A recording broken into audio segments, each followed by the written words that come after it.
This is the Two-Tone Uncensored Podcast.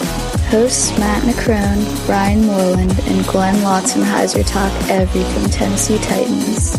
This show is made for the fans that bleed two-tone blue.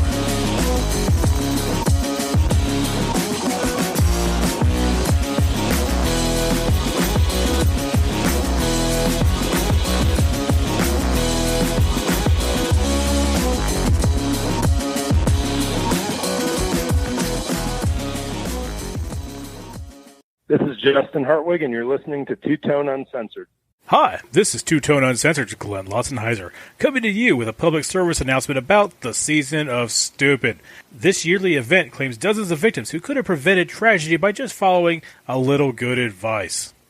What's the matter with you, boy? You too stupid to do what your coach tells you? Are you a football player? Did you just sign a contract making more money than most of us will earn in a lifetime? Do you just want to go out and play? Do I look like a cat to you, boy? Am I jumping around all nimbly-bimly from tree to tree? No.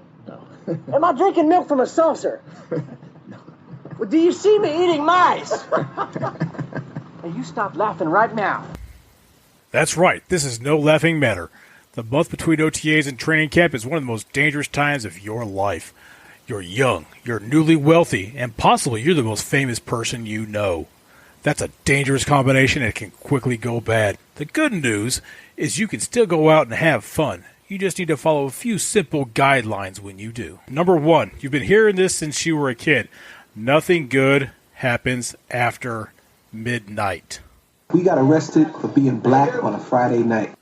If you haven't found yourself a nice piece of ass by midnight, you need to go home, play some Madden with your boys, do something else, because obviously womanizing is not for you. Go home, make good choices. Number 2, never let a strange girl pour your drink when you go back to a hotel room. I don't usually be kissing like that when I first meet someone, but you special. Or you're going to wake up broke, naked, and handcuffed in the shower. Number 3, leave your knucklehead friends who got nothing to lose at home. I ain't worried about jail, man. What you sound like a bitch. Bitch. Man, I ain't worried about jail. Shit, man, I don't give a damn about going to jail. You can take me to jail. Take me to jail? Shit, lock me up. Lock me up. Throw away the key. Throw away the key. I ain't afraid to fuck somebody who's saying, hey. Number 4, no matter how awesome the new car you just got is, don't drive it anywhere where you might have a drink. You've just gotten old enough to drink. You're not smart enough to drive. Leave it home. Fat, drunk, and stupid is no way to go through life, son. Number 5, wear a condom.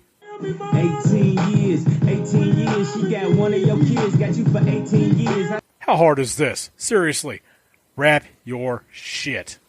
I'm not saying don't have fun. I'm just saying you only get one chance at a football career.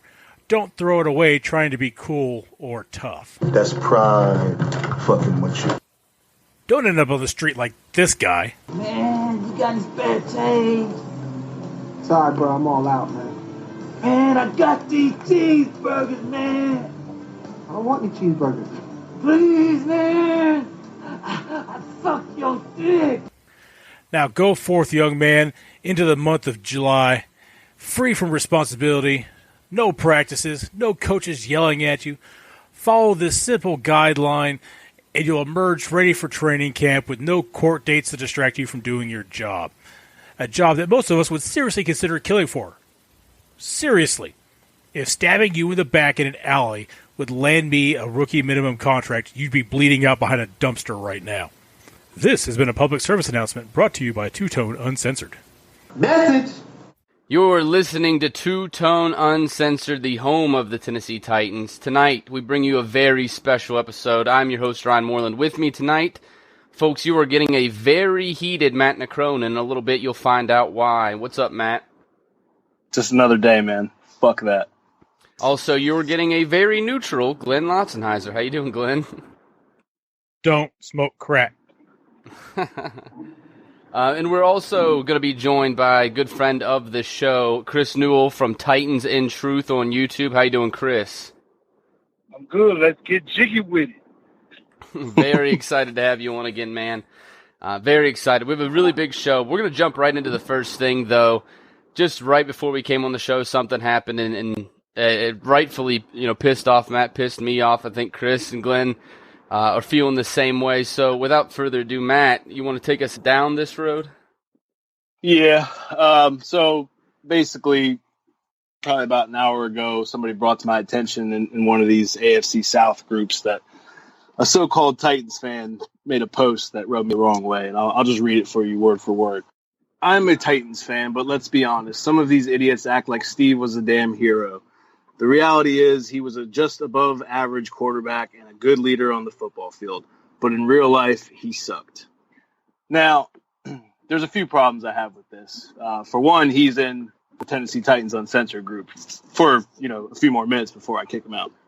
He doesn't say something like that to our group. He says it to a bunch of Jags fans, and I guess there's a couple Colt fans in America somewhere. But Steve McNair is a legend for one. First off, I mean, I'll let you guys go in first. I'm still cooling down a little bit. I just spent the last 30 minutes basically going at this dude, but he badmouthed McNair, and that's just something you're not going to do as long as I have something to say about it. So. You guys want to go in on it first? That's fine. I'll follow up. I'll finish up on it. Yeah, I can jump in on it.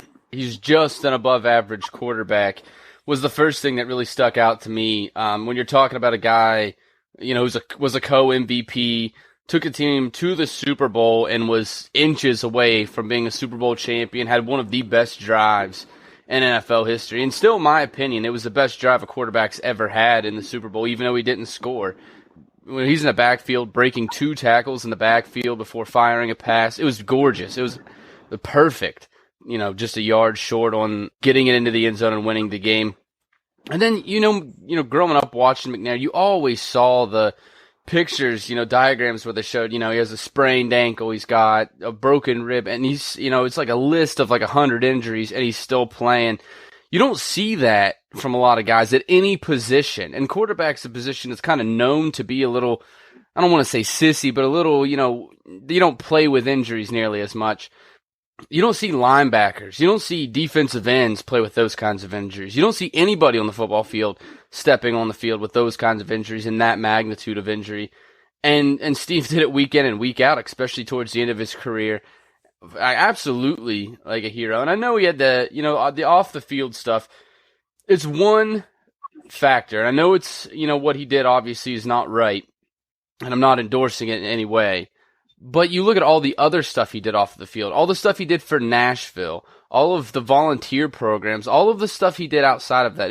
You're just looking at one thing and calling him a bad person, and I don't think that's really fair because of all the other stuff he did, for the city of Nashville, for this team, for the community as a whole. I think outweighs the fact that he might not have been, the greatest guy in his marriage. That's just my opinion, though. I don't know. It really pissed me off when I saw it, too. He definitely was just more than just an above-average quarterback, and I don't think you looking at one aspect of his personal life and basing that for your entire opinion of him as a man is fair at all. My main deal with this is this is the kind of opinion that you get from somebody who says, Vince Young was a winner and the Titans did him wrong, and that he would have been the greatest quarterback of all time if the Titans hadn't fucked up his career, completely ignoring all the other evidence. He couldn't play for any other team, couldn't even play as a backup for anybody else. This is just, it's that kind of stupidity that people put out there because they want attention, they want people to agree with them. They're just, somebody didn't get hugged and kissed enough as a child, and now this is what we've got. Another brain-dead crackhead running around. I'm going to go a little bit more into this because this guy's an idiot himself. He calls himself a Titan fan. First of all, no real Titan fan is going to disrespect and desecrate Steve McNair's name the way that he did. And when I saw this, of course, I told Matt on Facebook, I said, we got to talk about this, get into this. Because first off, I understand the whole thing off the field with what happened in his marriage. Are any of us perfect in this world? Absolutely not.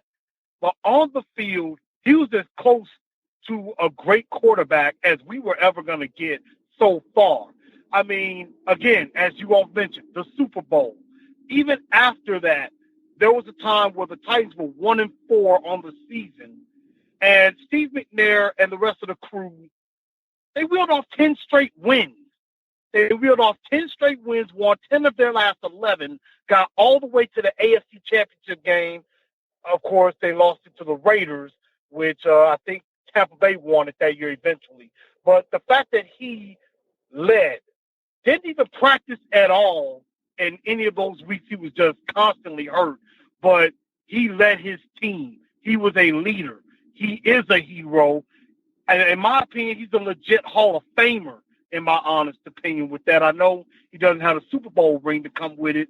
But for this guy to have the audacity to say this stuff, talking about McNair's not a hero, idiot Titan fans, I mean, come on. If you don't want to actually respect your fellow Titan fans, then don't be a Titan fan.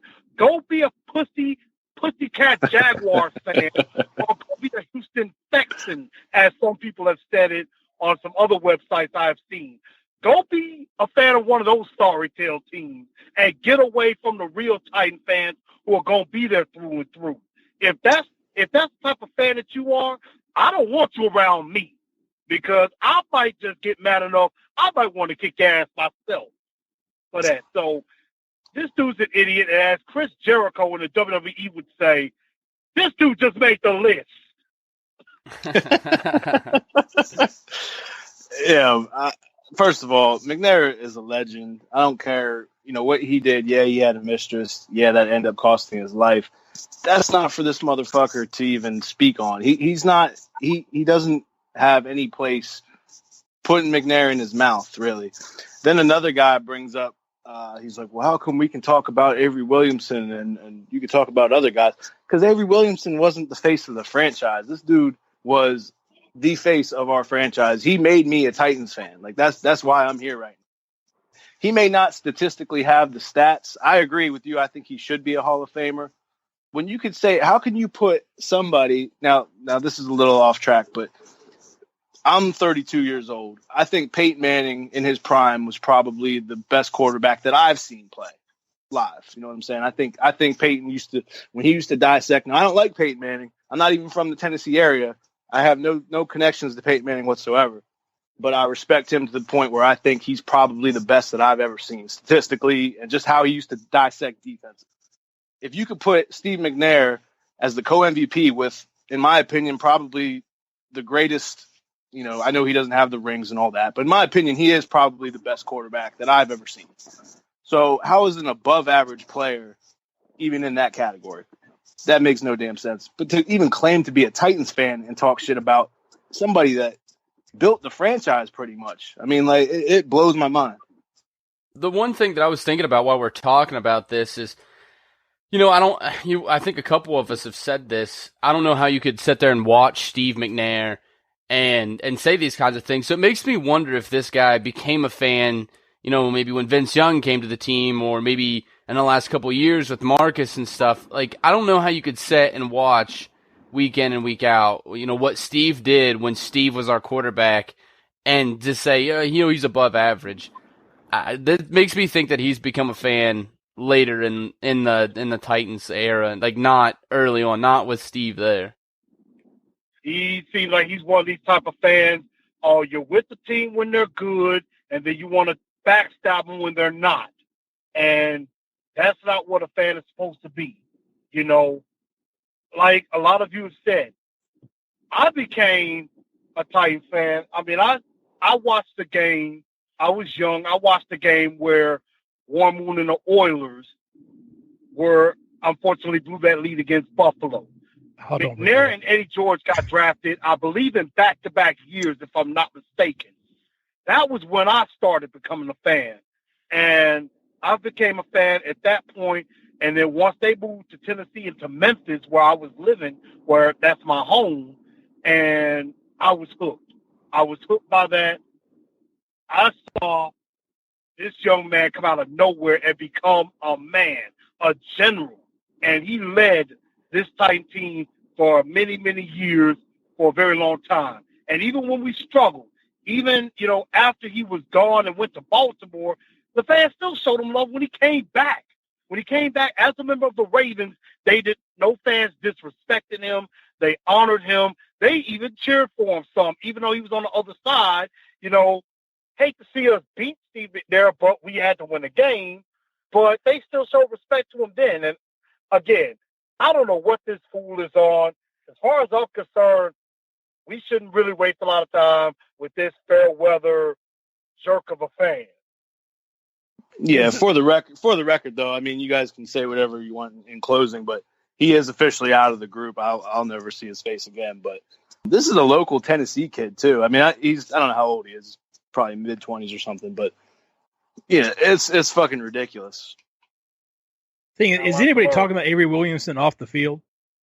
I mean, it's a completely different thing to question what Avery Williamson does on the field whenever he's not doing a good job covering a tight end, and saying that McNair was an average quarterback or talking about his personal life. These are two completely different things. That's not even a comparison that you can make. And, as far as, fans still cheering for Steve, you had no choice. Other teams, when I would go to away games at other stadiums, the fans there, like even at Arrowhead, they were fans of Steve McNair. He was that electric. It wasn't that he was a running quarterback. He was the toughest man alive. He was playing out there with a cracked sternum when I watched him play the Vikings in Minnesota.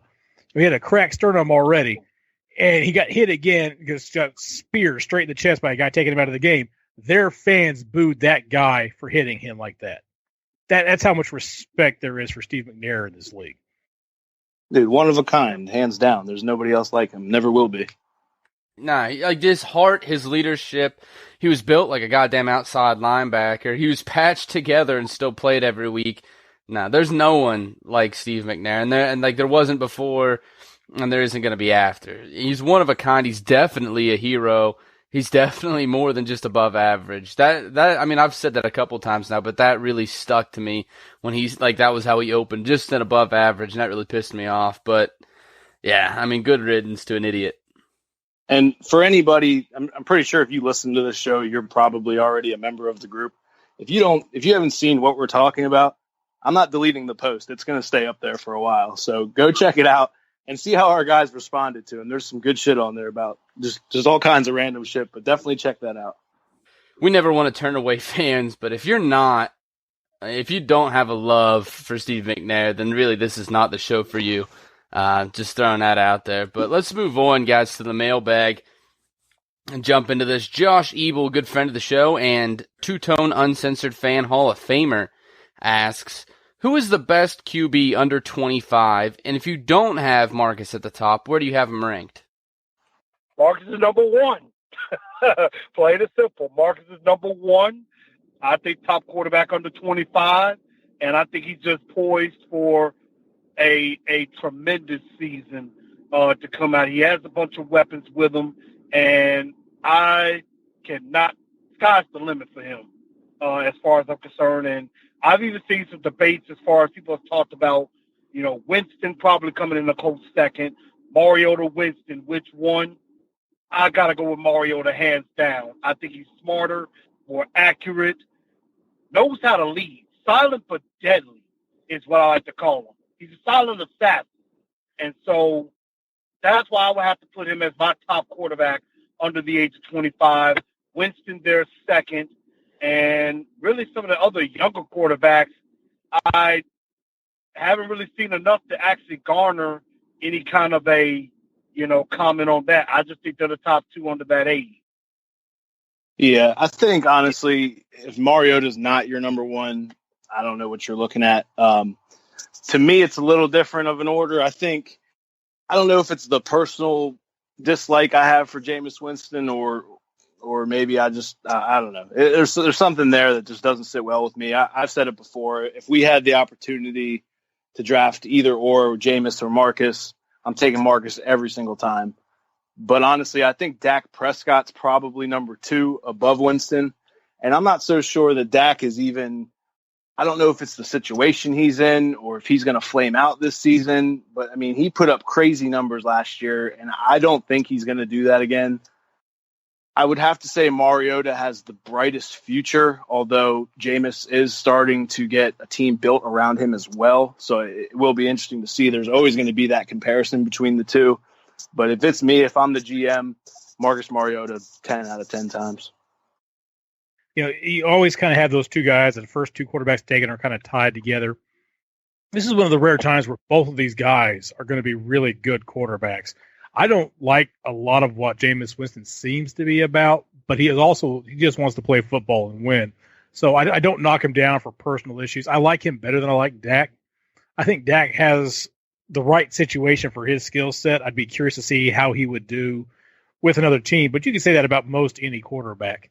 Marcus is obviously my number one hometown pick, but also, I mean, come on. He's got the complete skill set. He's also got just beautiful leadership. As a rookie, he was telling guys to calm down and forget it. Like, he's been playing this game for 10 years, and these veterans who are all worked up are the ones listening to him and letting him put them back in their place. He's everything you want in a quarterback, except for the loud vocal leader.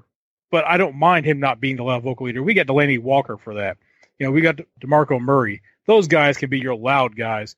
Let Marcus just go out there and be that calm, even guy steering you through the storm. I'm going to agree for the most part. I think it's really close between him and Dak, and I think that Dak's going to take a small step back this year. A lot of times when guys come out and they're run-first quarterbacks, they are good at first. Think RG3, think Colin Kaepernick, and then teams figure out their style, and then they have a lot of trouble after that. Marcus has gotten better each year, and I think he'll continue that this year and get better this year, and he'll continue to grow. I think Dak's going to take a step back. Because if you look statistically, if you were just doing statistics and no analysis behind it, it would be Dak first. But when you look at where Marcus is right now in his development, how accurate he is, how lethal he is in the red zone, the kind of leadership qualities that he does has. Like Glenn said, he's not a vocal, loud, leader. Don't be confused. He's definitely a leader on this team. The players on the offense look to him. How many times has he drove down the field to get that field goal at the end of a half or an end of a game? He has ice in his veins in those moments. He is clutch when it comes to being in the red zone, as we've seen throughout his young career. I would have to put Marcus first, but I think that right now Dak is close. I do think that I really do believe at the end of this year, and I don't hate the Cowboys, so this is not my bias or anything, but I think at the end of this year, you'll definitely, the consensus will be Mariota than Winston than Dak. I think he'll take a step back, and I think as much as I hate Jameis Winston, I think him and Marcus will take a step forward again this year because they both got better weapons. They're both maturing.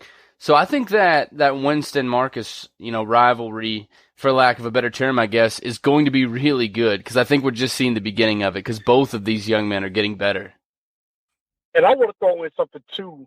I want to throw in a quick nugget that I forgot to mention. I did forget to mention Dak Prescott, so to any Dallas Cowboy fans, forgive me, even though I can't stand some of you.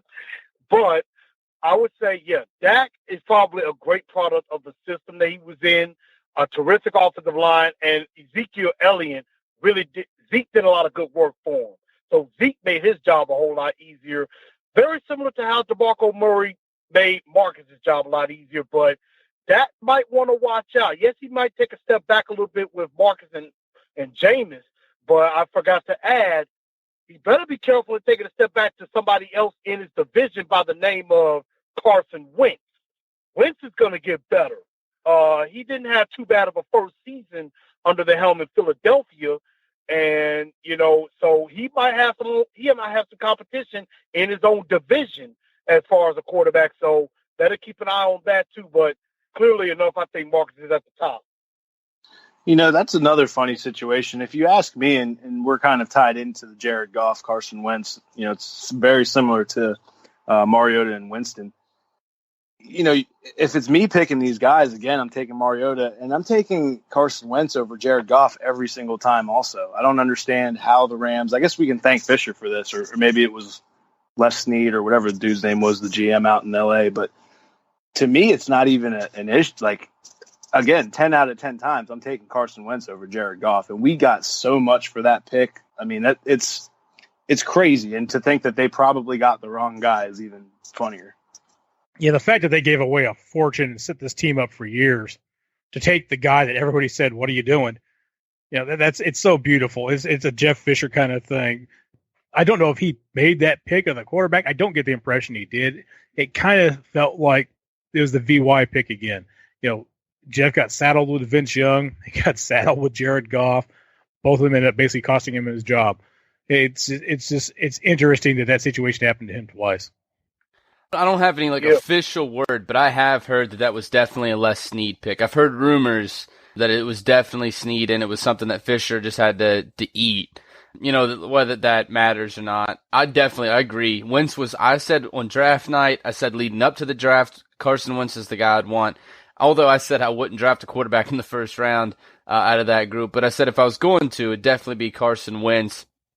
And so far in their careers, it's obviously Wentz over Goff, but it's kind of poetic that, the Titans get all these picks to really set up a fantastic team and to make a Super Bowl run. And it was all made possible by not only our ex-coach, but by the team that beat us in the Super Bowl. It's almost too perfect. Yeah, there's a lot of coincidences there. And to make matters even better, we're going to personally get to see Jared Goff later this season toward the end of the year when the Rams come to Nissan Stadium. We'll get to take Jared Goff down personally ourselves and personally say thank you for helping us build the team that we have. I wonder if Jeff will be in attendance. Bold prediction, 4 interceptions in that game. He'll be the guest of honor if he shows up. Yeah, I know he's not I'm not calling for him to come back by any means. I don't want him on our staff, but I still have a soft spot for Jeff Fisher. I don't care. I was behind him with the whole Vince Young saga and all that shit, and I understand that it's time for him to move on, and I wasn't upset that we did move on, but I still got a soft spot. If you look at, like Ryan just said, all the little coincidences that have happened since then, and I don't know, who made the call with what happened, how it all played out, but Fisher helped out this organization in so many different ways. I agree. I definitely agree on that. He did. He was a big help in getting us to where we were at the time, and McNair and Eddie George was definitely big with that, with Jeff Fisher at the helm. But to answer, Matt, I think it was your question or Glenn's question. I'm going to say the over and under is 2 interceptions for Jared Goff in that game here in Nashville, and I think Kevin Byard's going to get one of them. I'm going to say we get 4, and Sims gets 2 of them. That's my bold prediction. Hey, listen, before we jump off of this, I listened to, I can't remember his name. One of our former scout. What was his name? It was just, yes. I listened to that interview, and he was talking about all the different GMs that we've had in recent years and who he meshed with and who he didn't. We literally, you guys probably don't know this because I never knew this. We're talking about how Fisher got stuck with Vince and this and that. That same draft we had for our second round pick when we took Lendell White, we had Devin Hester on the phone, told him he was a Titan, and then that pick got taken away from. And actually, this is almost like a role reversal because whoever, I believe it was Reinfeld at the time, he was going to go with Devin Hester, and Fisher and Norm Chow were screaming for Lendell White. So it's almost like a role reversal there, but we almost had Devin Hester instead of Lendell White. That would have been nice. Yeah, I listened to that interview, and when they were talking about it, it made your heart sink a little bit. Like, just thinking about how much better the team would have been with Hester instead of Lendell White. Yeah, definitely. Wow, that is a new revelation in my eyes. Yeah, I never knew that. All right, guys, let's move on to the next question here. Antron Russell writes in Tennessee Titans history, not Oilers, but just since we've been the Titans, what has been the most consistent player position for Tennessee? Okay, most consistent position. I would have to definitely say defensive line, more so defensive tackle / defensive end has definitely probably been our most consistent position. Time and time again, we have had a lot of very good players along the defensive line. I mean, you got guys like Jarrell Casey now, and you also had Javon Kurtz, the freak in the 4-3, Kyle Vanden Bosch. You had, of course, Albert Haynesworth. You had, I forgot his first name. Went to my alma mater, University of Memphis. Tony Brown, baby. Brown. Yep. Yes, Downtown Tony Brown. Thank you. Yes, Tony Brown. Had him, and then you had Holmes, and you had a lot of good, solid defensive players. Kevin Carter, another one. Just solid, terrific defensive lineman. And I just think that was never a position we had to seriously worry about year in and year out, saying that's a weakness. That was always been one of our strengths of this team. D-line's one of the first things you think of to go a different route. You could probably go O-line, but I'll switch it up. Maybe I won't answer what you guys are going to say. Tight end, I think. Frank Wycheck obviously started it off as a Titan. We went through a few years with the Aaron Kennys and the Ben Troops who didn't do so well. But when we got Bo Scaife, he wasn't, a superstar by any means, but he got the job done for a solid, maybe 4 years. You look at Delaney Walker, what he's done since he's been here. When it's all said and done, I will not be surprised if he's known as the greatest Titans tight end ever. I really think if he comes here, he's got 2 more years, I believe, to play for us. If he puts up the numbers that he's been for the last 2 years, in my book, he's going to jump Frank Wycheck. And I think between the guys we have coming in that's going to help him, it's not all on his shoulders now. I know he's getting up there, but you look at his age, he spent years behind Vernon Davis in San Francisco where there wasn't a lot of wear and tear on those legs. So his body is not worn down like a typical 30, 31-year-old is. So, I still say he's got a good few years left of production, and I really do think that when it's all said and done, he will be known as the greatest Titans tight end. I was so confident that no one else was going to say this that I didn't research anything else, so I can't even switch off. I went tight end as well. We've actually talked about on the show before about the history of tight ends with this team. Guys like Bo Scaife, you didn't mention, but Jared Cook, he wasn't great here, but you saw what he did for the Packers in the playoffs. He was a guy who had the talent. He just couldn't put it together while he was playing for us. And then, I was going right on that same rant with you. He's like, I love Frank, but Delaney's better. Delaney does everything better. And, then we've got a young guy like Smith coming right behind him that Delaney's already said is going to be a great tight end for us. That tradition is going to continue. And I'm really looking forward to just seeing that young man develop while Delaney Walker is still here setting records. It's a great position for this team, and it has been for almost the entire time they've been in Tennessee. I can't disagree with that one because, not only you have that, but, you got the head coach, Mike Mularkey, our former tight end. So, that's even more wealth of knowledge about that position. And, he heavily favors that position. So I absolutely agree with that. I just had to throw that in. When I first did this, I was thinking about going offensive line, but then I was like, I feel like I can't do the whole offensive line. That's, kind of cheating. So I was like, do I do tackles or do I do guards? Because, you technically have Bruce Matthews there at the end of his career, who obviously is going to go down in history as one of, if not the best guard to ever play the position. And then, we had good guards, not great, but really solid guards for a while, and good tackles outside of that. Roos comes to mind. And then now you're in a situation where we have really good tackles and guards that have played really well, but tackles definitely are our strength on the offensive line for sure. I don't think anybody would disagree with that. So it was hard for me to go there, and then it came down between 2 position groups for me, and I was going to mention them both real quick, but you guys covered both of them. I was going to say along the defensive line as a whole, we've had a lot, KVB, like Chris was telling you about. Now you have like Jarrell Casey and guys like that, and Freak, Albert Haynesworth. There's a lot of names that you can name in the last, however many years it's been now, 18 years since we've been the Titans or however long it's been. And then at tight end, it seems like we always have at least a good tight end. And, like Matt said, there has been a couple that really didn't work out, but it seems like if we do have a bad one, it's a year or two, and then we have a good one again. Bo Scaife, who we've had on the show before, I really liked. He didn't put up like super flashy numbers, but the guy did his job pretty well. And you have to remember too, he did a lot of that with Vince Young, and Vince Young won games for us, but his stats were awful if you go back and look. So he really didn't have a quarterback, throwing to him. Delaney's been spectacular. Craig Stevens, who just, left the team a couple years ago, was really an underrated guy. How great he was at blocking, especially at the tight end position. I mean, it just seems like you always have somebody with Wycheck, and you go to Bo Scaife, you go to Delaney, and now we have a kid coming in, Jonnu Smith, who Delaney Walker has already said, he's going to be better than me.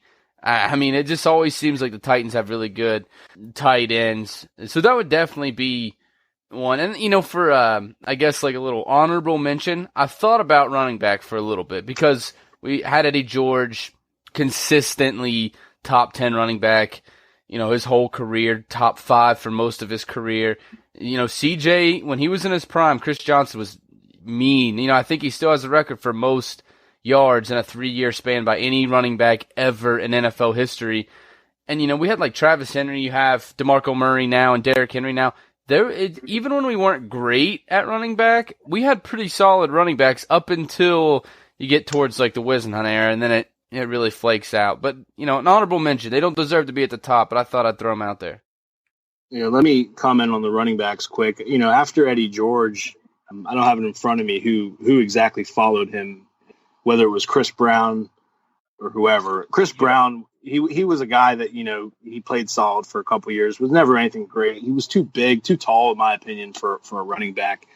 If you guys recall, you probably don't. I followed him pretty closely in college, but Larry Johnson, who played at Penn State and played for the Chiefs, that had a great short career, but while he was there, was one of the top fantasy players there for a year or two.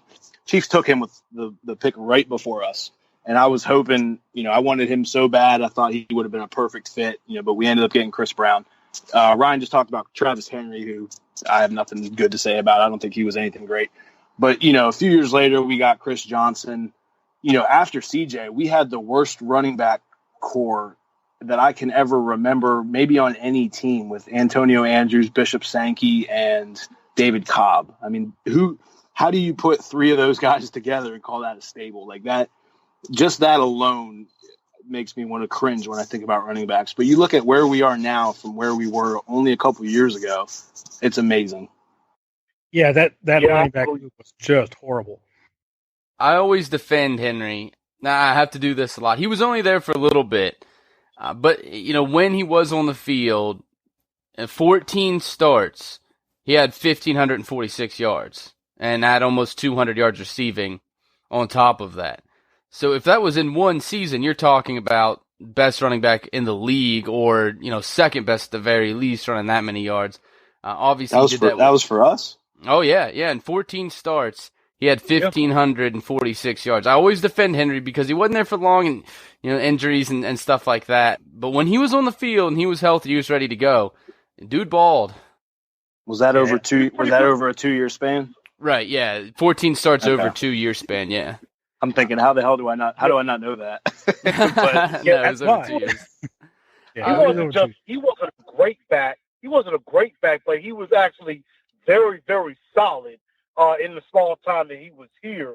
And I mean, and as far as, like you said, Bishop Sankey, Antonio Andrews, that was just horrible.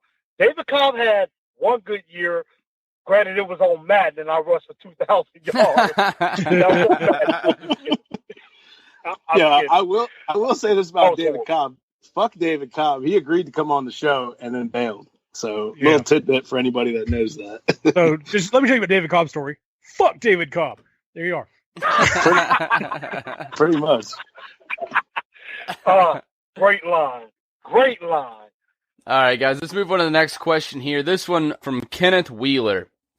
Which rookie outside of the first rounders do you think is going to have the biggest impact? Okay, rookies outside of the first rounders that will have the greatest impact. Well, right off the top of the head, and I know this is probably going to be everybody's pick, got to be Taywan Taylor. I think that's the obvious choice as far as who could have a major impact. He'll basically be able to do what Kendall can't get right, could not do. And that is be that weapon in the middle of the field. He could stretch a defense with his speed. And I think with Corey Davis, Marcus Mariota is probably just salivating the opportunity to throw to these guys in a real game.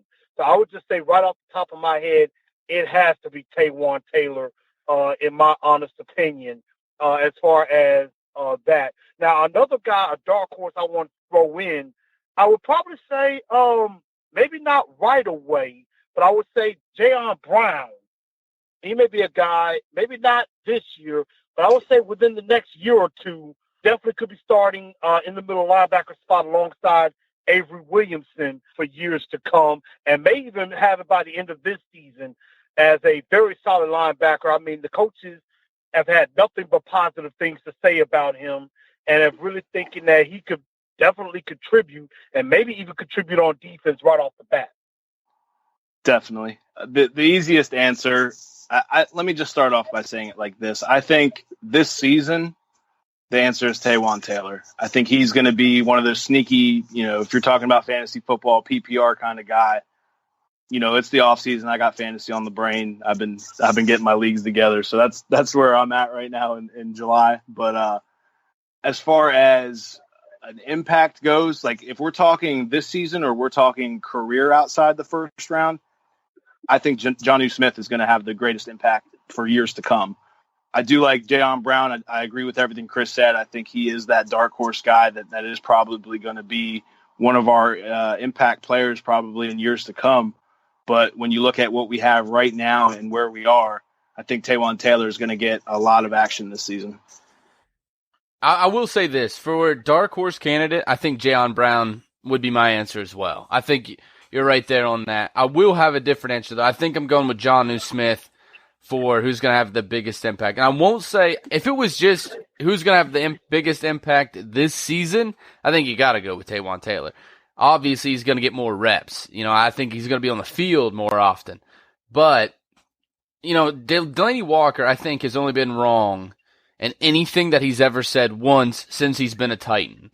And the only time he's ever been wrong is last year. He said, we need to get older. We need to quit drafting offensive linemen. We need to get some veterans along the offensive line. Now, we did go and we got, obviously our veteran center and Ben Jones, but we went and drafted another tackle and it ended up working out gangbusters for us. So it's the only time he's ever been wrong. Everything else he says, not just on the field, this is just what comes out of his mouth. He's a very smart man and knows the game of football, and I don't think you guys would disagree with that. He's already came out and said, this kid's better than me. Jonnu Smith is going to be better than me in this league. And I trust him. He's been with this team. When he came here, we were awful, and he's never said anything that I really disagreed with. And at the time that he said the one thing that he ever said that was wrong, I agreed with him. but obviously we were both wrong. But I think it's going to be Jonnu Smith in his career. The kid's athletics. You watch the tape, man, and everybody always likes to say with every tight end, he's too big for a corner, he's too fast for a linebacker. Everybody always likes to throw that out there. Or too big for a safety, too fast for a linebacker, whatever. This is exactly what Jonnu Smith is. He's too athletic and too big for anybody on your defense to, cover all game long and be effective. There's no way. There's nobody on a defense that has that size and that speed. He's going to be one of those guys that is a matchup nightmare for years to come. And right now he's going to sit behind one of the best tight ends in the league and get to learn from him. So, you have all the stuff, all of everything that you want. Now he's getting lectured and taught by one of the best in the league. There's no question. I have very high expectations for Jonnu Smith. So that's my answer. Yeah, one of the admins on the group, Chris Epps, he called the Jonnu Smith pick. He said this has to be him. It has to be the pick. And I agree as far as in the future, but I don't know about this season. If we're saying this season outside of the top two guys, I'm going to go ahead and go with Jayon Brown as well. I think that he's going to come in. He's going to have a chance to play coverage. It's something our defensive linebackers, they really lack the ability to man up on tight ends, and it's even good zone is not really their thing. We have a bunch of good tacklers. We have guys who can get after the quarterback. He's going to come in here and play some pass coverage for us, and it's something that we really, really need. So he's going to get a chance to shine this season. Okay, and I want to throw in one other thing, just a little small, another dark horse nugget. Maybe not so much this year. I would say a small piece of impact if he does this right, Keflani Muhammad, the 7th-round pick, maybe not necessarily as a running back, but he could be something as a kick returner if he gets that job. I know most likely Adoree's going to be probably going to be our punt returner, but as far as kick returner, it'll either be him or probably Muhammad coming out of that. So as far as that small nugget, even being a bigger help on special teams as well. So kind of want to throw that in there. And that's what I'm rooting for. If that means that we can get him in there and Eric Weems off the team, I'm all about that. That's what we want. Yeah, and tell the truth. You just want to put him in there as tailback on Madden. That's all this is about. You want to have that crazy, stupid, fast tailback on Madden. That's all you're really after. Dude, he's just a perfect change of pace. I mean, like I said, I'm not a big Pac-10 guy. I've never watched him live, but the highlights I've seen, I get excited watching him. Like, he's so different from what we have, and I think we can really use him in certain situations that is going to excel us over the top. And I want to see him stick around. I really hope he does. On Madden, get a little bit of Henry and a little bit of Muhammad, get that thunder and lightning. That's exciting. But from my opinion, I think that, and I'm not trying to throw shade at any Titans player. Obviously, I wish him nothing but the best. But I think that Keflani Muhammad is the guy that everybody's getting way too hyped about too early. I don't think he's going to be, the kind of piece that everybody expects him to be. He puts on a really great highlight film, but he's just so small. He's going to be fragile in this league playing at that size.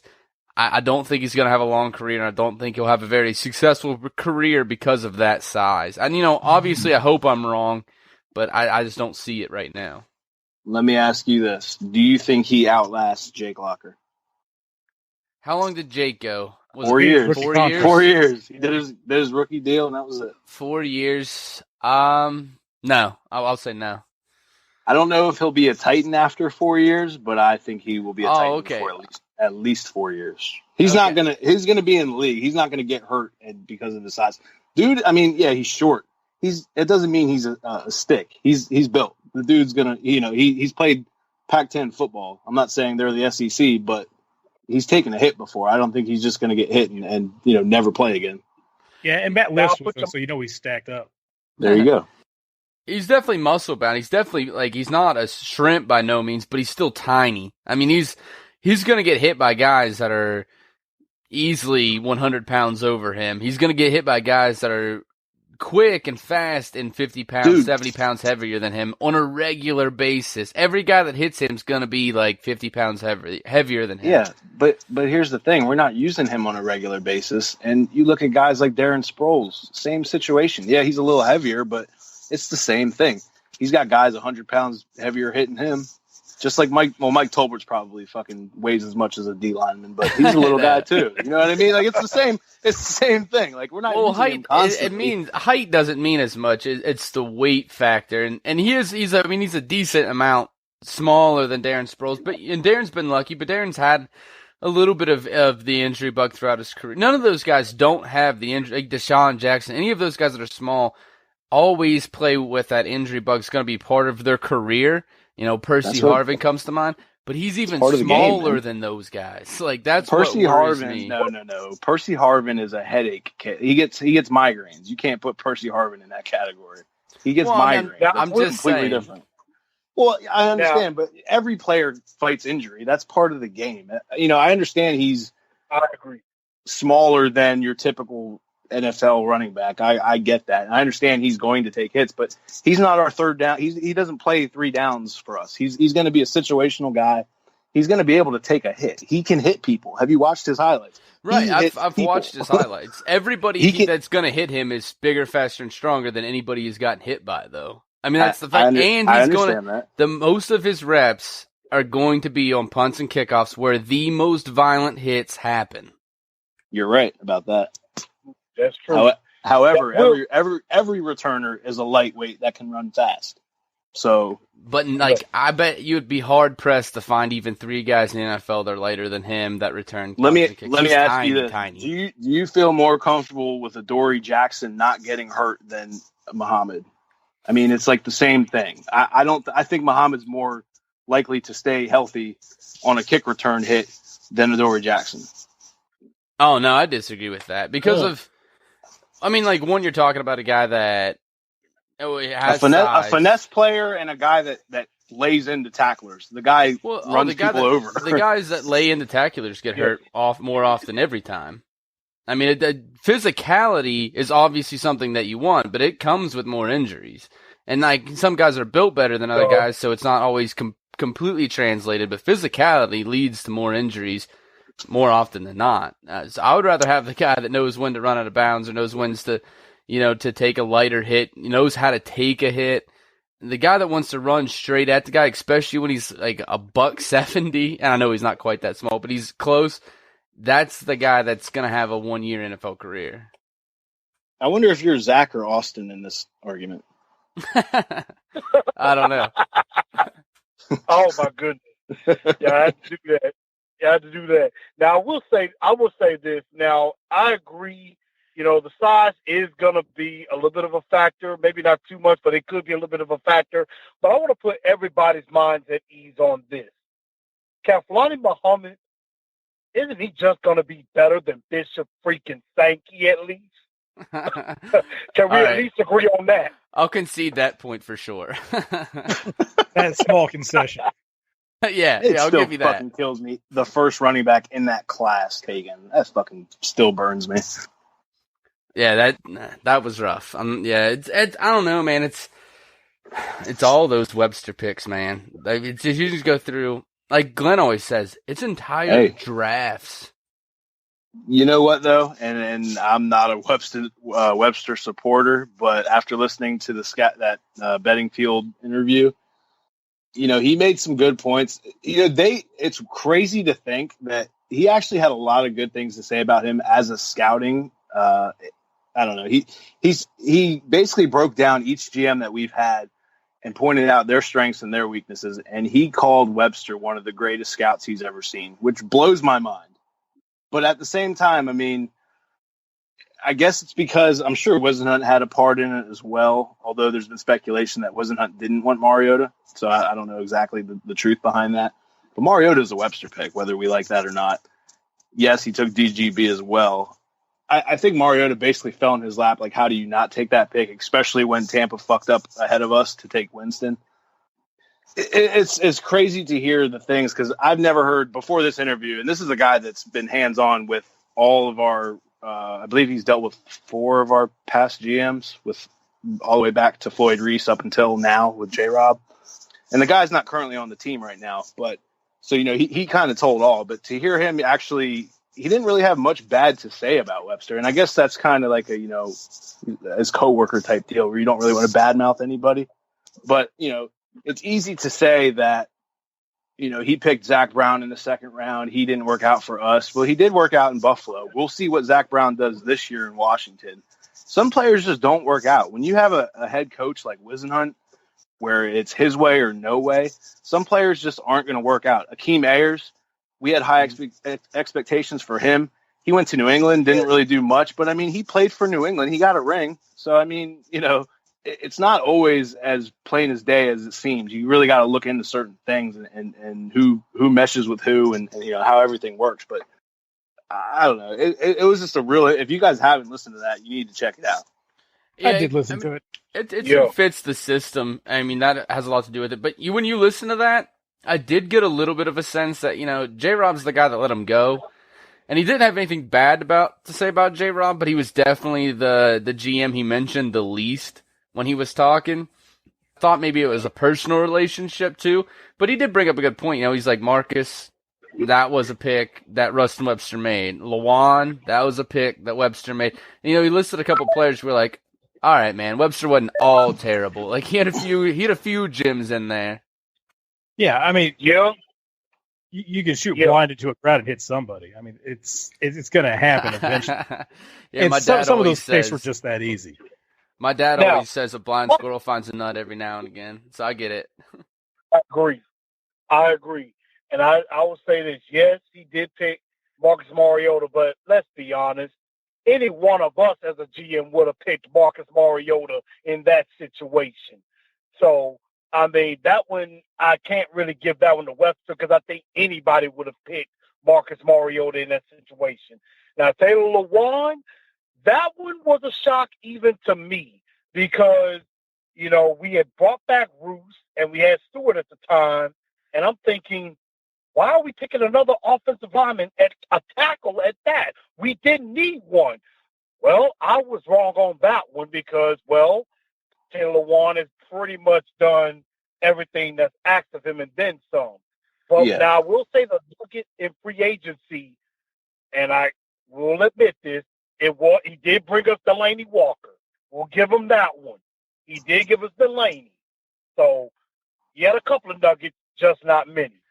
I was just saying, like Ryan said, every squirrel finds a nut. But you know, with Taylor Lewan, there's not one fan that was sitting there at, what was he, number 6, I think? Or I don't even remember where we took him, but there's not one person that thought we were taking Taylor Lewan with that pick. Not one. If you claimed to think we were getting Lewan with that pick, you're fucking out of your mind. No one was expecting that. And I wasn't mad about it, but it was just such a shock to me. I was like, came out of left field. Like, I was not expecting that whatsoever. That was right around the time where we went and signed, this is one of his other blunders, but when we signed Andy Levitre to that big deal, you know, he was one of the top guards at the time coming out of Buffalo, you know, huge bust for us, but that was right around the time we signed him. So, like, getting an O-lineman was not even in my wheel. I couldn't even, there was no way I was expecting that at all. But again, he panned out, and he's one of my favorite Titans right now. So, Matt, that's another good example of a guy that went on and did pretty solid elsewhere. Levitre had a pretty solid season for Atlanta and went on to play in the Super Bowl. Yeah, and he went to the right scheme. It's just another one of those scheme fit things. So many people played poorly for Wisenhunt that you can't hold that year against them. They should just put an asterisk on that year and mark it off, because he went in there and he told guys like, you know, Kendall Wright, hey, you're a route runner now. That's never been his damn thing. He was a freelancer who got open. That was, you know, what he did. And I'm not saying that Kendall's a great receiver, but there's no point in trying to make him something he's not. And that was exactly what Wisenhunt did. As far as the Lewan pick went, I'm not going to pretend like I saw it coming, but I was really happy with that pick because I had been bashing Webster for the last few years before that for ignoring the offensive line. So I thought him and Levitre were going to come in there and really change the nature of this offensive line.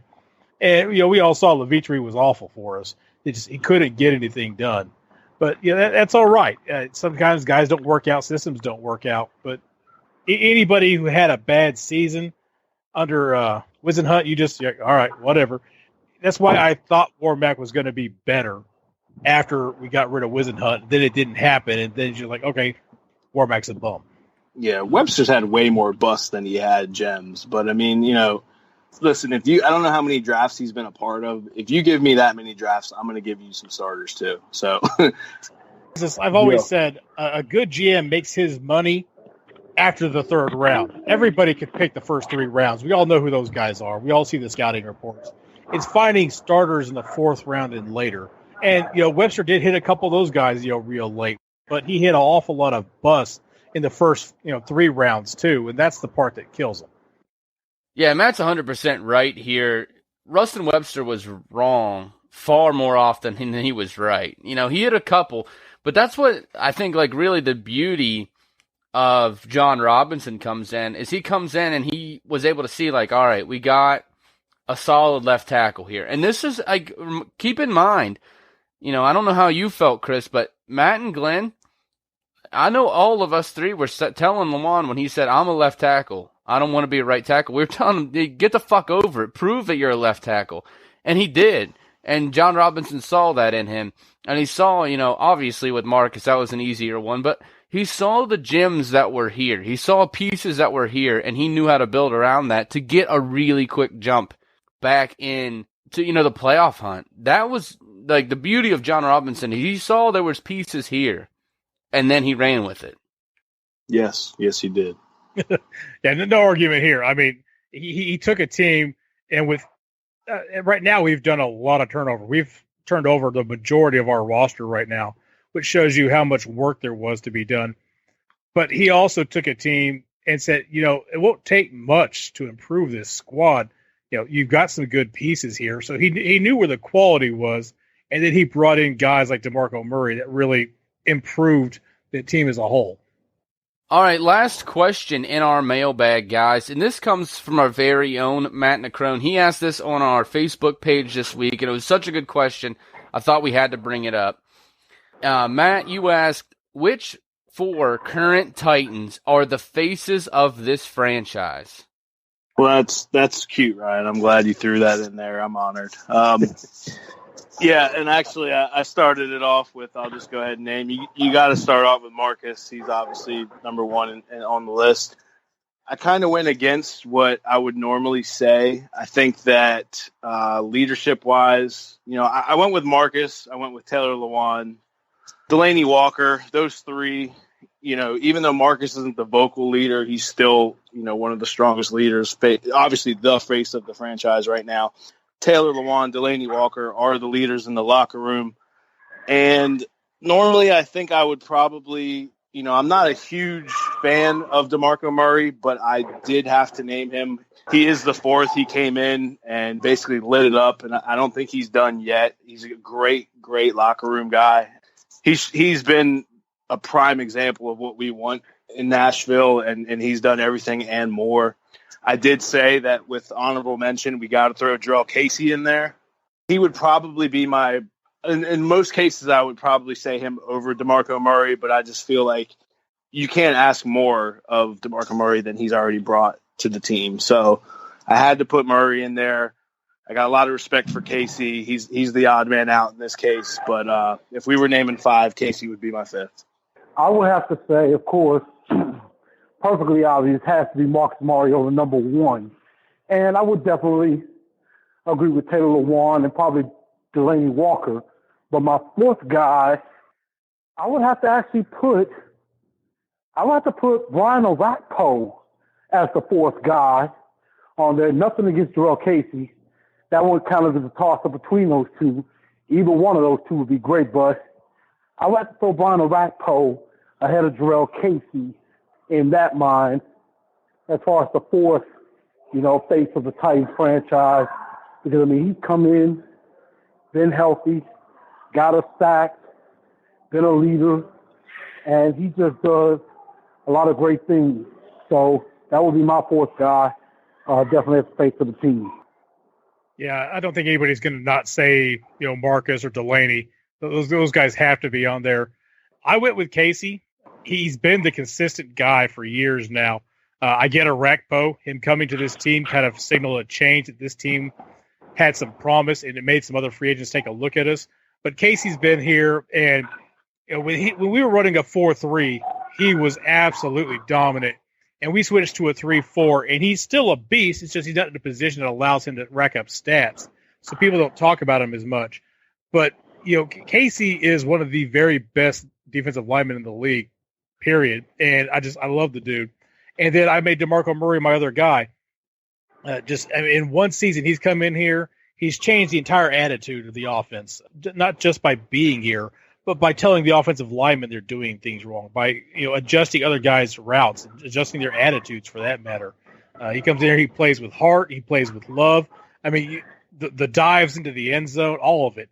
He and Delaney Walker and Marcus, you put those 3 guys together, and you got a highlight reel every game. One of them is doing something spectacular.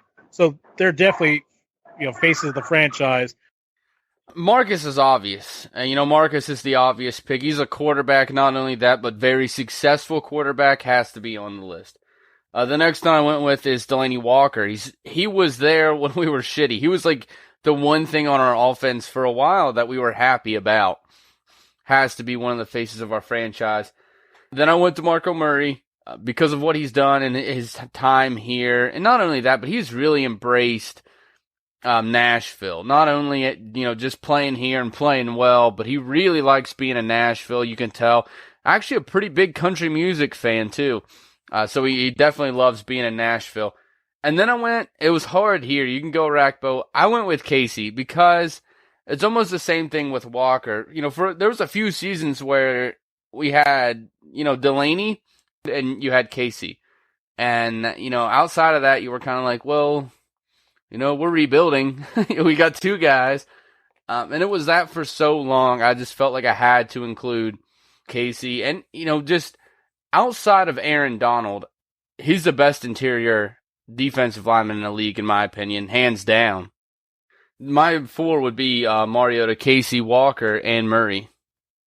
Lawan hates you, Ron. Yeah, Taylor Lewan, I wanted to add him. Obviously, Lewan's had a great, young career. He was good last year on a really bad offensive line for the most part, and then he was great this year. But, to put him over Casey, who has been great, 4 years, 5 years now, however long Casey's been here, he's been great every year. It just felt wrong to me. And I know Taylor Lewan had like an all-pro. I know he got snubbed in that, but I still think an all-pro type of season at left tackle.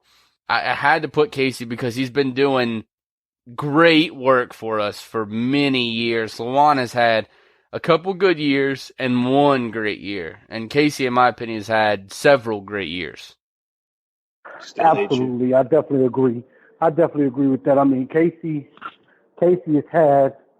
he's been phenomenal basically the whole time he's been here, even with the position switch, which probably definitely, as you said, put him out of position.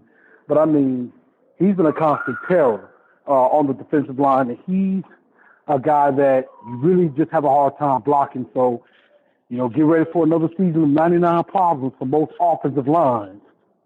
I like that. I'm definitely stealing that. That's good shit, Chris. 99 problems. I like that.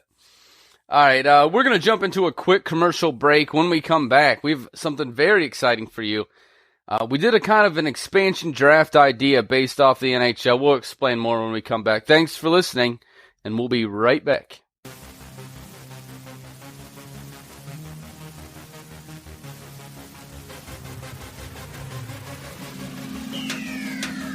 Hey Titans fans, you've probably heard us talk about the group page several times on this show, and I'm sure you're wondering what we're talking about.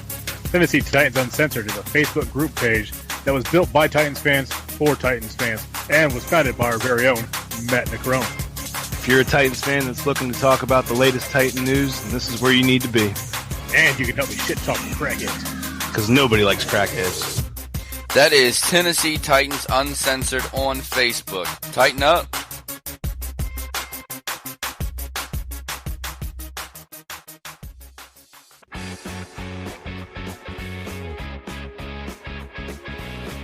Hey guys, you've heard us talk about Hang 10 Apparel before on the show, and if you haven't checked them out, then you're truly missing out.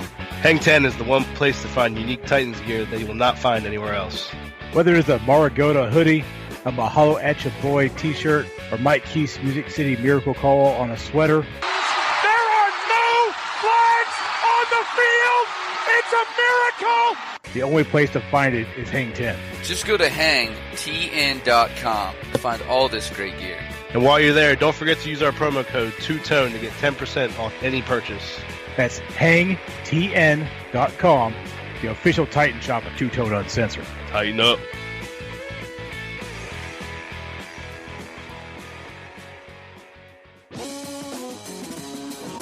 You're listening to Two Tone Uncensored, brought to you by Podbean. Hey, this is Bo Scaife. You listening to Two Tone Uncensored. Tighten up.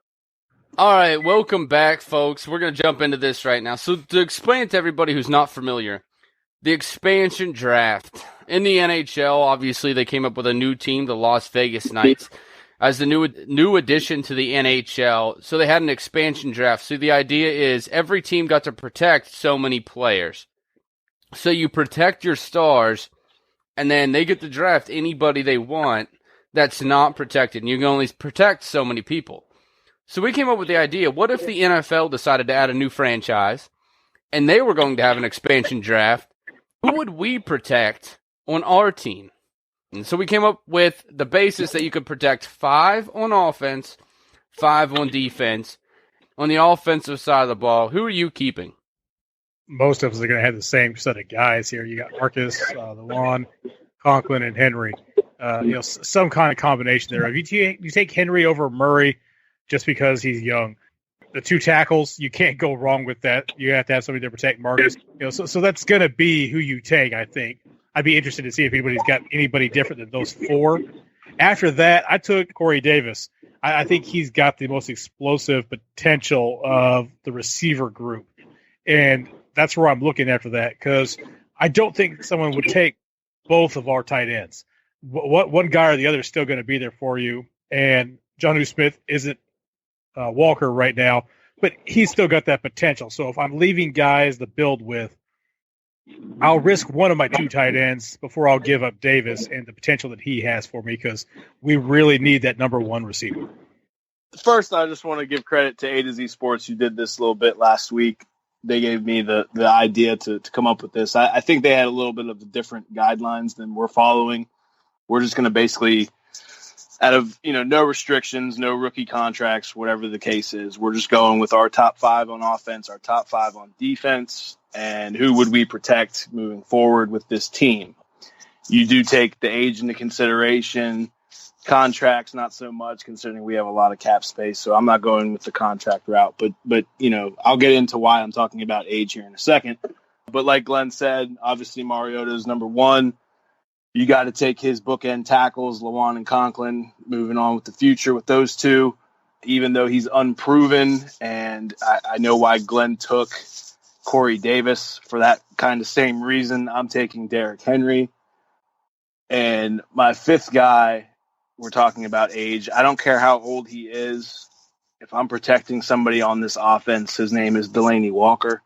Other than Mariota and maybe Lewan, I think Delaney's the most important piece of this 5. I think that despite his age, I don't care if we have him for 2 more years. Those 2 years are invaluable in my mind. I think that he's that important to this offense no matter how we run it. I think even if we do what we've already done in the past where we know it works, or even if we open up our playbook and we show different looks, I think Delaney Walker is a big part of that one way or the other. Even with Jonnu Smith on his back pretty much, I think he is still going to be one of the top tight ends in this league. And, he's a guy I'm definitely going to protect. Okay. Now, my 5, I will probably say mine is about the same with one exception. Definitely Marcus without saying, and Lewan and Conklin, definitely. Delaney Walker, enough said. You got to protect him because he's basically Marcus's favorite target as far as in the passing game. But my 5th guy, I'm going to go a little bit different and probably against the grain of a lot of people. I'm still protected DeMarco Murray, and this is why. I know we have Derrick Henry behind him, and I know he's younger. But given the fact that, yes, DeMarco has had a lot of wear and tear in Dallas, basically that year in Philly, let's just call it what it is, he took a year off because Philly wasn't going to use him right anyway. So he really kind of got the year off in Philly, kind of got a new sense of life here and refreshed the legs. And DeMarco is going to be one of the best running backs in the league, hands down. And I think Derrick Henry's just going to have to wait just a tad bit longer before he takes the reins. But I'm not giving up DeMarco Murray just yet to any other team with the things he did with us. So those are my 5. All right, so mine's a little bit different. It's really close to what Matt and Glenn were doing here. Obviously, Marcus, that has to be said. I went with both tackles as well, Lewan and Conklin. Obviously, you want to keep those guys an anchor of a really, really great offensive line. And then I went with Derrick Henry as well. DeMarco would be awesome to keep here. But the reason I'm not is, how many years are we going to have DeMarco Murray left performing at the level that he can? Henry's more of the future. It's more, protecting what's next. For me, I'm thinking more in the future rather than this season. I'd rather have, a dip in rushing this year than a serious hole at running back for the rest of the years to come. Then outside of that, I actually went with a different player here, and I'm going with Jonnu Smith. Here's my reasoning behind this. None of our wide receivers, to me, and Matthews had a really good season. I think he's a good player, but I do think he has a lot of limitations. I'm not 100% sold on Davis still. I got to see him play in college, and I think he's a special player. I think we reached on him, though. I hope I'm wrong. I've said this on the show before, though. I'm not sold on Corey Davis. And outside of that, there's really nobody that blows your hair back. Eric Decker's nice now, but obviously age is a big factor there. Jonnu Smith, like I said earlier in the show, Walker's already said this guy's going to be better than me. He's the young tight end in a team that really knows how to use tight ends. Also, he has the athletic ability. He has the size to be very dangerous. I think he's going to be just like Walker is for this team in the future. So again, this is another thing like Henry, instead of taking Murray and taking Henry, I'm going to take Jonnu Smith and not take Walker because of the age. How many years does Walker have left with this team? And then Jonnu Smith, obviously, part of the future. That's an interesting take. I don't know that anybody else would go that route. I mean, I respect you for it. I think wrong. You're flat out wrong. But yeah, no, we I don't know. That's an interesting take. I get why you're saying it. I don't necessarily think that anybody else would do that. If you're not on drugs, right? If you're not taking Derrick Henry as the young guy moving forward, you take Corey Davis. But my personal preference, I think Derrick Henry probably. Well, I don't know. I guess it's really hard to say because neither of them have really proven anything yet. Neither is Jonnu Smith. But I expect big things from him as well. But for me to take an aging guy at that same position, I obviously don't agree with you. Delaney's that important to this team. I don't know anybody that would argue that. But I understand you're building a franchise and you're moving forward. But even if it's 2 or 3 years with Delaney, I think it's worth it. See, in my eyes, my first list, honestly, when I first started out, I put Davis. And then I was like, all right, now edit. Now, what am I going to change? I'm just not sold on Davis. I'm not convinced that Davis is going to be the number one, that guy that's number one wide receiver on your team for years. I'm just not convinced. He runs good routes, that's true, but I think a lot of the separation he got in college was due to the talent level that he played. I've said this before on the show. I'm a student here at Ohio University. I've gone to a lot of their games. We finished second at Ohio University in the MAC, and our corners were awful, terrible. So I can't speak, I didn't get that heavy into the MAC, so I can't speak for every other team. But if we're the second best team in the MAC and our corners are just terrible, then I can't imagine that there's many teams in our conference that are just, that much better. I think Corey Davis was playing in a men among boys. Obviously a guy that was recruited at big schools, didn't have the grades to get there. That's the situation you're looking at with Corey Davis. So I have a little apprehension with him. I would rather have Smith than Taywan Taylor because of how we utilize the position, and I don't think Taylor's ever going to be a number one receiver. No matter where he ends up, he's a guy that's fit for the slot. So that's why I ended up going with Smith. Let me ask you this real quick, and we can move on. But do you really believe that Jonnu Smith will be a better tight end than Delaney Walker? I don't know if he'll be better. That's way too hard to say. You're talking about a guy that's been in the top, 5, at least top 10 for every year he's been with Tennessee at the position. So that, you can't really say that. I'll take it a step further, though, man. And I don't mean to cut you off, but when you just said the top 10, but other than, you could argue, I had this conversation with my brother last week. He's a Bears fan. Obviously, Greg Olson's moved on, but he was naming tight ends that he felt were top 5 potential, whatever. So we had basically Gronk, Delaney, Kelsey, Olsen, and I don't even remember who the 5th was. But anyway, I would honestly, now granted, I'm completely biased to Delaney Walker. I understand that. But at the same time, other than maybe Gronk's got more talent. Gronk healthy is the best tight end in the league, in my opinion, hands down. No question about it. But does not stay healthy. There's not any other tight end, including Greg Olsen, including Kelsey, whoever. I don't care who it is. Martellus Bennett was actually the 5th one that he named. I would take Delaney Walker over any of those guys. Yes, I would maybe take Gronk over him, but he can't stay healthy. So as far as, when you add up everything, as far as locker room, everything as a whole package, I'm taking Delaney Walker all day. I have one thing. I will say this real quick. I love Delaney Walker, but I don't have a lot of faith in Cam Newton. Yeah, I know he had one great season. I don't have a lot of faith in his arm. It's a cannon. It'll throw deep, not very accurate, as we've seen throughout his career. And then you have Alex Smith, who I think is an average, maybe a little above average quarterback in the NFL. I don't know. I don't know that I could take Walker over Olsen. I don't know if I could take Walker over Travis Kelce because of the size, the speed. And I think Kelsey's a little bit of a distraction. I'll give you that in the locker room where obviously Walker's not, but Greg Olson's a leader. It would be hard for me to take Delaney Walker over Greg Olsen. To me, that's not even an issue. Kelsey, the only thing you can knock on Delaney is his age, but he doesn't even seem like he's that old. I agree. I really think, obviously Gronk would be the top tight end in the league. I honestly would put Delaney Walker maybe behind, Greg Olsen a little bit, or maybe on the same wavelength, but I think he's ahead of Travis Kelce, in my honest opinion. Kelce is good, but, we've really just heard of him recently in the last year or two.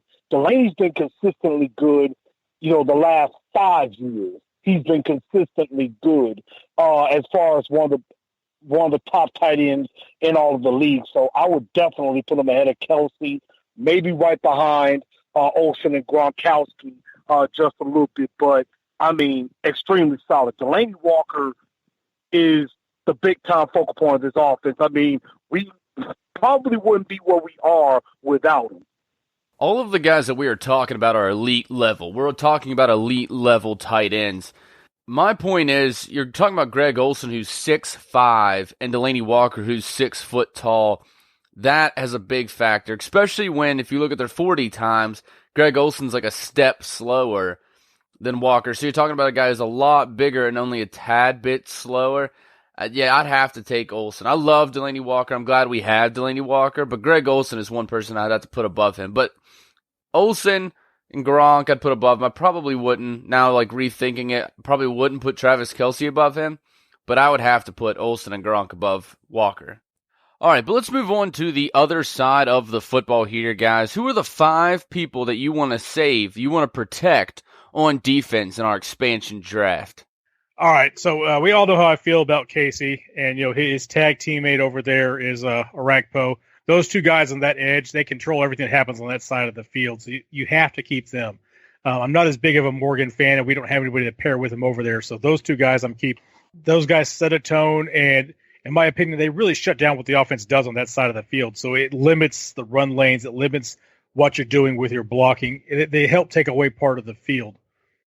Taking away another part of the field, I would take Logan Ryan. Not that I'm a big fan of Logan Ryan necessarily. I think that we paid a decent price for him, but I don't know that he can do as much for us as we need him to do. I still say he's a nickelback, a slot corner. He's not the guy that I would put out there against another team's number 1, but that's who he is right now. We don't have depth at that position that I trust, so I'm keeping Logan Ryan. After that, I'm going with just youth and protecting the future. So I'm taking Adoree Jackson at that point. His return speed, his ability to make plays that we've seen in college but not yet in the pros, I believe that the potential is there, that he's going to be special. So I'm going to keep him too. I'm basically keeping our 2 first-round picks. And then I'm taking Avery Williamson. I've bashed Williamson a lot for his coverage ability, but he's a run stuffer. I think you put him on the opposite side of Arakpo and Casey, and you've still got a decent chance of stopping the run. You can still get a pass rush done. You're going to need help covering the middle of the field, but I think that you're going to have to do that with other people because our starters already are terrible at covering tight ends. So I kept Avery Williamson as my other guy. I agree with some of that, so I definitely agree. I think I have a little bit different of a list. I would definitely say Jarrell Casey. Mr. 99 problem, got to keep him. Rushing the passer is his specialty. He does that better than a lot of other defensive ends could possibly do. Brian Arakpo, ever since he came to the Titans, he's been healthy. Like you said earlier, you were just thinking he might get hurt again at some point. but he didn't, and he's been consistent. He's going to get you at least 10 sacks every year, and it is very consistent. He's always putting pressure on the quarterback and makes his life very difficult indeed with that. It's a premium position. I mean, it's one of the top positions on the defense. You got to pay him at some point. Also, my third one is Logan Ryan. I agree. Now, Logan Ryan, of course, I've not been a fan of him since he was on the Patriots, who I just hate with a disdain. As far as I'm concerned, I can't stand the Patriots. I never will like them. But I like Logan Ryan coming in with that Super Bowl pedigree, that championship pedigree that could be a leader at a very weak position of corner. So, I mean, that's going to definitely be beneficial. And then Kevin Byard. I think Kevin Byard, I said this the last time I was on the show that I said Kevin Byard is going to be a Pro Bowl very soon. And I believe he's going to be the type that you got to have him. You got to have him back there as a free safety, as a center fielder, and he's the guy that's going to get more picks and more interceptions, definitely. Now, the last spot I did have a little bit difficult of a time deciding with. I was trying to decide between Avery Williamson and Derek Morgan as far as I'm concerned, but I think I'm going to go with Derek Morgan because, again, pass rusher is a premium. That is a position you have to have.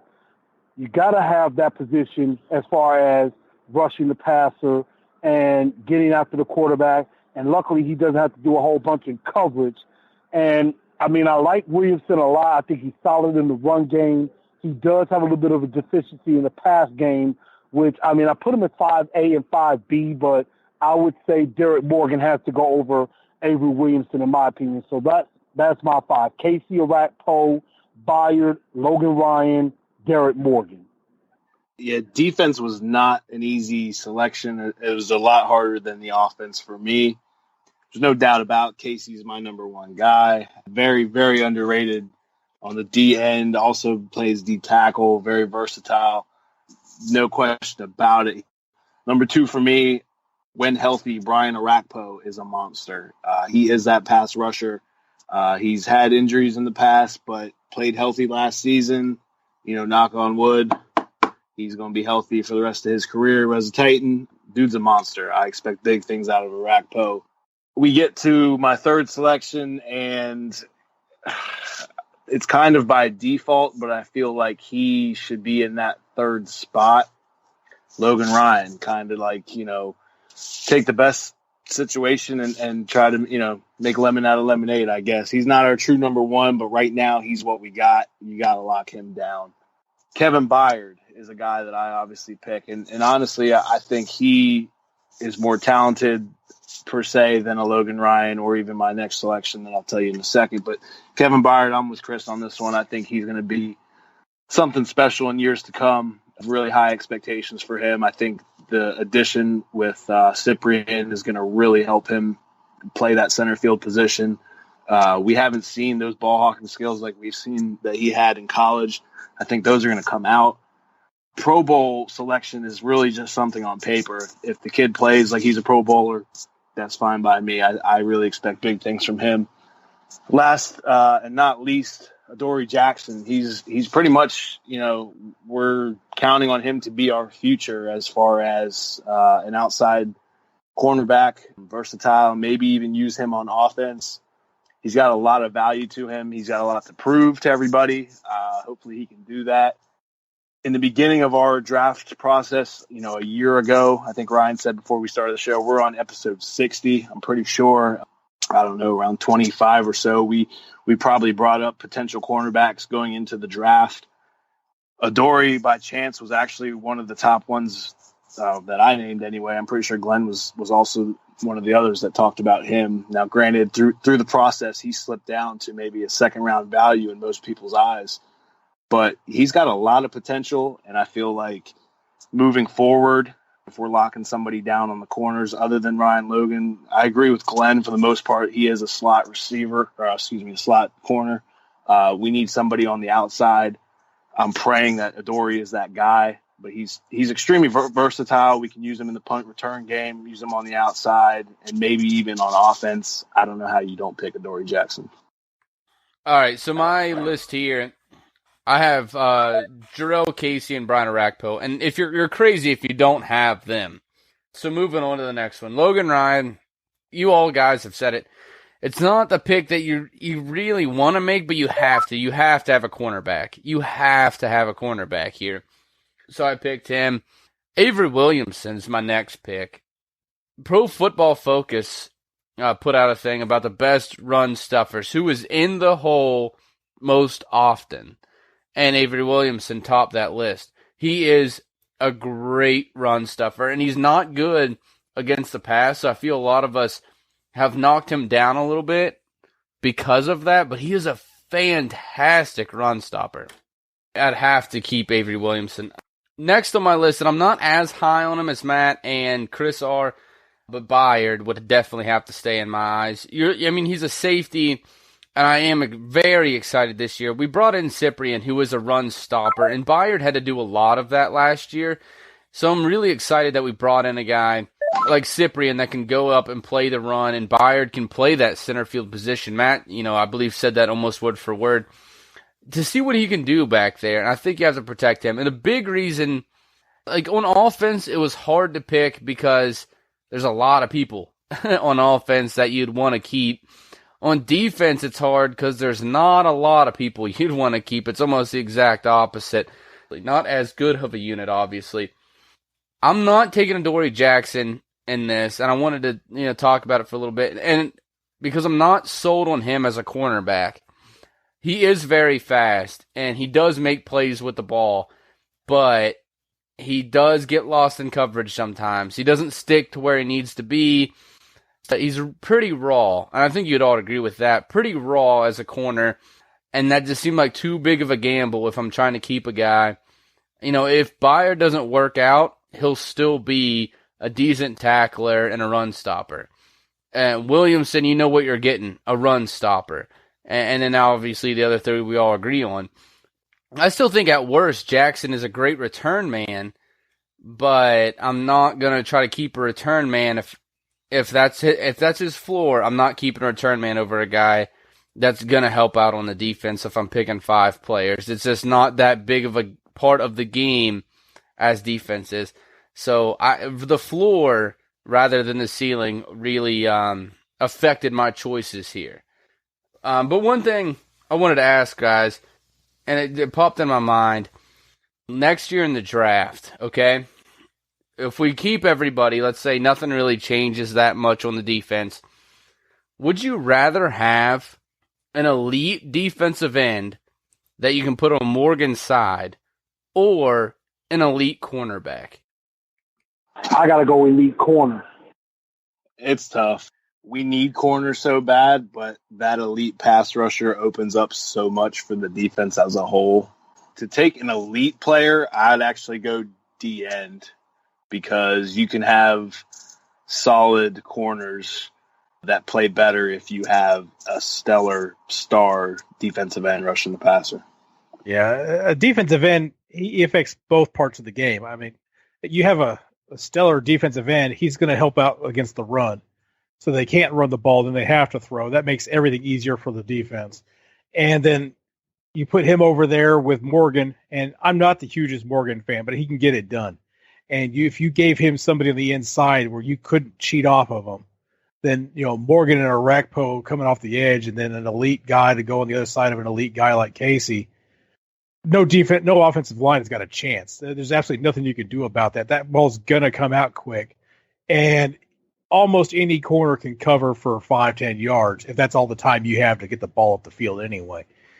It doesn't always work out that way. You're going to get burned by not having a great corner. And we've all seen a great corner can completely change a defense too.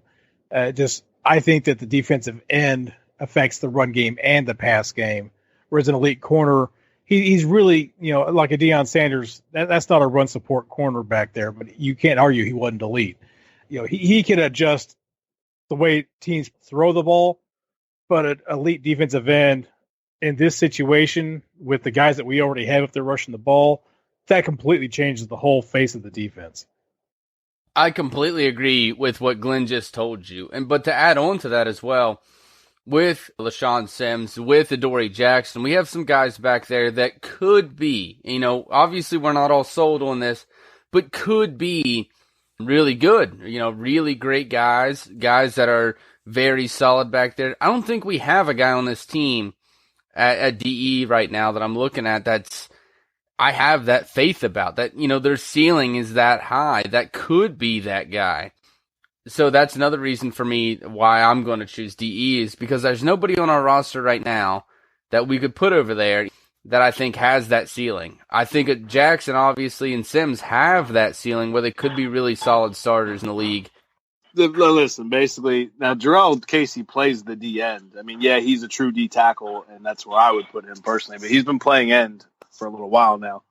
But we don't have a true, Javon Curse type player on the D end opposite side. If we could get somebody like that, that's going to make everything easier for everyone else on that defense. Granted, cornerback is obviously our biggest need right now. It's kind of like a trick question on which way you go with it. But put it this way, would you rather put Javon Curse on this team or Samari Roll on this team? I think everybody Roll would was an elite start. Come on, man. Well, but also Javon Curse in this defense, he'd be an outside linebacker. Well, Casey is a 4-3 defensive tackle. He's not a nose tackle, so he has to be a D end in this scheme.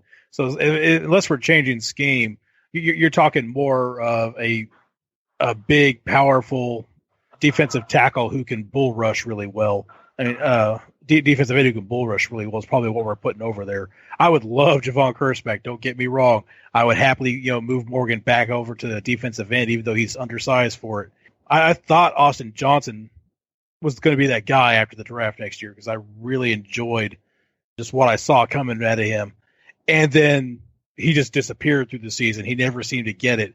I'm really curious as to what happens with him, and maybe he can end up being that guy. But I've kind of lost faith in that, too. I have to agree with that, too, because, I know I said cornerback in the beginning, but definitely pass rusher does change the game on so many levels. And in this particular scheme, we're all talking about on somebody on the side of Morgan's side, but we also got to think at defensive end because Daquan Jones has really not given us much of anything to really go on. I mean, he's just a guy that's in there. He's not really making an impact at all as a defensive end. So, that makes it so that pass rush is much more needed than a cornerback, even though I think the reason why I said corner was because that is the weakest part of our team. But, defensive end definitely, because right now on Morgan's side, there's no defensive end on his side that really helps him out in any ways, which makes it difficult, which makes it easier for teams to key in on him as far as making sure he doesn't get to the quarterback. Yeah, Morgan is definitely working a whole lot harder for his sacks than Arekpo is for his. You watch those two guys. Morgan is just killing himself trying to get to the quarterback, and you got to love that about him. But his success rate is low because he's getting double teamed. People are able to drop off the line and go cover him because they know that Daquan Jones, for as much potential as that guy has, he's never shown it. I wasn't a big fan of the guy when they picked him even. I've seen flashes from him where he could be that guy, but I don't think he's ever going to be him. So Morgan is working a lot harder for every sack he gets. Yeah, in closing, I'll say this. Morgan, it's very hard to call Morgan elite, but he could be like an elite piggybacker. I think if somebody's there to make him a better player, he'll take full advantage of it, and he'll be the best he can be with someone great in front of him. He can definitely produce with help around, but if it's just him, I don't know what kind of production you're going to get. We've seen it. The one thing you guys aren't thinking about is your opinions suck and I'm right. So, I don't know how to tell you that. No, but it was old swan song. No, it's a great conversation, guys, and a great show. So thanks to everyone for listening. Thanks to these guys for being on. Chris, thanks again for coming on, man. It's always a pleasure. Hey, thanks, guys, and thank y'all for putting up with me on that. And Glenn, I'm going to put it to you like this. The last time I was on the show, I think the other guys was trying to replace you with me, so I don't know what you might have to say about that. I'm kidding. I've quit at least 5 times this month already. So go ahead. It's true. It's true. He will not fight for that spot. I'll tell you that. No. He's like, fuck you, I'm done. I love the show, I love the team, but if you all feel the show will be better without me, then so be it. I'll go do my own thing and bury your ass. Oh, on that Chicago Bears podcast we were talking about, huh? Yeah, the Bears. I can get drunk and talk about football with the best of them. No, you're no problem, man. You're a key part to this, Glenn. There's no replacing. You say that now. I mean, yeah, we can replace that. I mean, me and Matt are taking interviews, but we just wanted to make you feel good. Yeah, you're good. Right. You're good for the moment, anyway. I'm comfortable. I got prospects. I'm all right. There you go. No, but Chris, let everybody out there that doesn't know already, how do they get to your YouTube channel to check out your videos? All right, well, everybody, thank y'all for paying attention to me and dealing with me and everything. You can find me on Titans and Truth on YouTube. All the episodes are on there, and I'll be having one coming up on training camp. Also, hit me up on Facebook at Chris A. Newell, and also on Instagram at blue_enforcer. That's EN4CR1914. I'll definitely put a couple of clips there as well. So that's where you can find me. And also on Music City Miracles, I write under Blue Enforcer on Music City Miracles website. And come check me out. And I'm not hard to find. So thanks to Two Tone Uncensored for having me on. Oh, thanks for coming on, man. It's always a pleasure to have you on. And for anybody who wants to see Chris, we're going to tag him in our Facebook and our Twitter posts, so you'll be able to see his Facebook and Twitter to get to it. And if you're not watching his YouTube stuff, you definitely should. Really good stuff there, informative. Just like he was on the show, informative and very funny guy. One other thing I wanted to say was congratulations to all of the new Hall of Fame fans that got inducted on the last show. And hopefully maybe next year my name gets added to the list. Oh, shit. You're probably early. Yeah, you're probably an early favorite. We're not gonna lie, but there's nothing wrong with campaigning. Yeah, it always works. Definitely a good conversation, though, man. Appreciate you coming on. Hey, I appreciate it. Thanks. All right, again, another big thanks for Chris Newell for coming on the show. For anybody who didn't catch it, it's Newall. That's how you spell his last name to find him on Facebook. Blue Enforcer to find him on Twitter or on Instagram. Instagram. But that's all we have for the show. Thanks, everybody, for listening. A little bit of extra long show. We kind of felt bad about last week bringing the short show, but, it's hard with families and everything and the 4th of July going on. If you haven't already, definitely check out the website, TTUpodcast.com. It's up. We have the Fan Hall of Fame, all the good stuff on there. You can listen to the show on there. A bunch of different stuff that you can do. We're really excited about it, really happy to bring it to everybody. So definitely check it out if you haven't already. And we're going to ask everybody, no matter how you listen, if you listen on iTunes, on, Podcast Addict, Google Play, TuneIn, however you listen, give us a 5-star rating. Or, if you don't think we're that good, give us a little lower rating, but hopefully give us that 5-star rating. That helps us put the show out there more. More people will see it. If you really like the show, want to see it, keep it going. Just give us a good rating on there. That way more people can see it and can interact with the show, and it helps us keep going. So definitely, if you enjoy hearing the show, give us a good rating out there.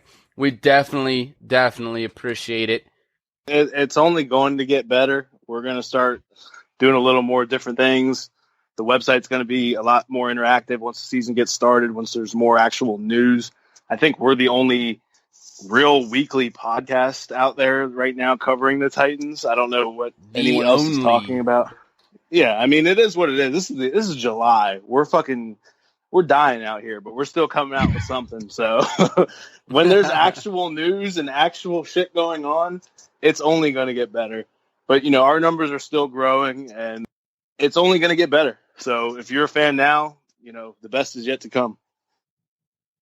Absolutely. We have some big things still coming down the pipe. We got some good ideas coming forward, and like Matt said, it's only going to get better. We have a lot of stuff we're working on for the show. We want to make it, the best podcast out there, the best sports podcast, the best NFL podcast, and definitely the best Titans podcast. So, giving us good ratings, keep giving us the encouragement, and we'll definitely keep coming back with more. But that's, like I said, all we have for the show. Thanks again for Chris for coming on. Always like having him on, even though this is only his second show. He's been a good co-host with us. And a big thanks, as I do every week, to my co-hosts Matt and Glenn that make this show possible, make this show fun. So big thanks to you guys. And as always, tighten up. We're great. Tighten up. TTU podcast.com. Thanks for listening to the Two Tone Uncensored podcast. You can listen to the show at twotoneuncensored.podbean.com or by downloading the Podbean app on your mobile device. Be sure to follow the show on Twitter at Two Tone Uncensored and like us on Facebook.